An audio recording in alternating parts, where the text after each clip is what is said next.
Hello, today is September 26, 2025. This is my first episode in my podcast series.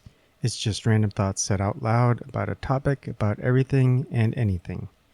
Eventually, I may do this outside with a more nature-like ambient setting, but for now, enjoy whatever I have up there on the screen. Today's topic is that the United States of America is no longer united, and we should have a civil war. Once that happens, a new world war is inevitable. World War II ended on September 2nd, 1945. That was over 80 years ago. I'm nearing 47 years of age. I'm a Gen Xer.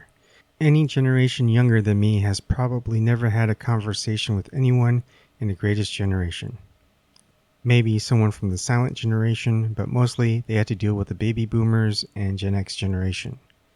The three generations that wanted it all and still want it all. At least half in my generation, Generation X, just wanted out and to be left alone. We saw what the older folks were doing and wanted no part of it. But the other half, they fully embraced it. Maybe the half of us that wanted nothing to do with it should have done something, but I guess we're haunted by that decision now. As much as we want to be left alone, the assholes just won't let us be.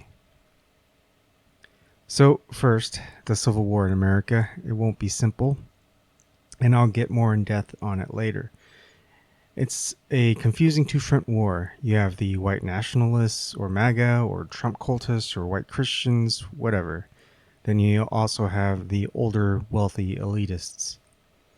The majority of these people are the silent generation, baby boomer generation, maybe half the Gen X generation. If you're not part of any of those demographics, then you're pretty much going to be on the other side. I'm going to call the one side the supremacist side and the other side the individualist side. The supremacists want it all: control, power, wealth, and domination. The individualist side just wants to be left alone, to be free. They don't want to be part of any groupthink, committee meetings, going door to door, or any of that bullshit. Anyways, fast forward, and let's just say that the side that always wins is the side that always wins, and the side that loses is the side that always loses. And here's why. That one side always has a lot to lose, while the other side eventually has nothing left to lose. Which side do you think fights harder? That's why you never see those talking heads do any of the fighting. They send their fanatics or paid goons to do it for them. Once the money dries out, the paid goons will run away.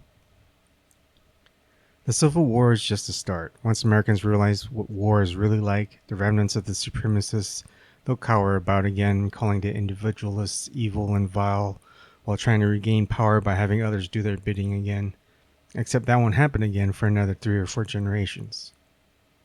Now, during and after the Civil War, other countries will most likely be having the same issues within their country, and there will either be a new world war during the new American Civil War or right after.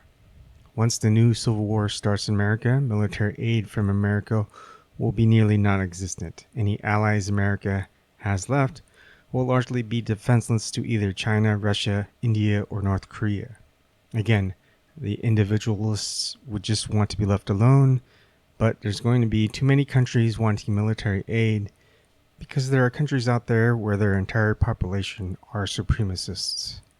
So, to end this episode, let's just say if you want a civil war, you'll end up getting what you wanted, but it won't turn out how you wanted it. You couldn't just let people be. You had to exert control where your only power is having others do things for you. It's like when a bully meets someone who doesn't run away but stands firm and fights back. The bully just tucks their tail between their legs and runs away. And some people are just waiting for those bullies to come knocking at their door.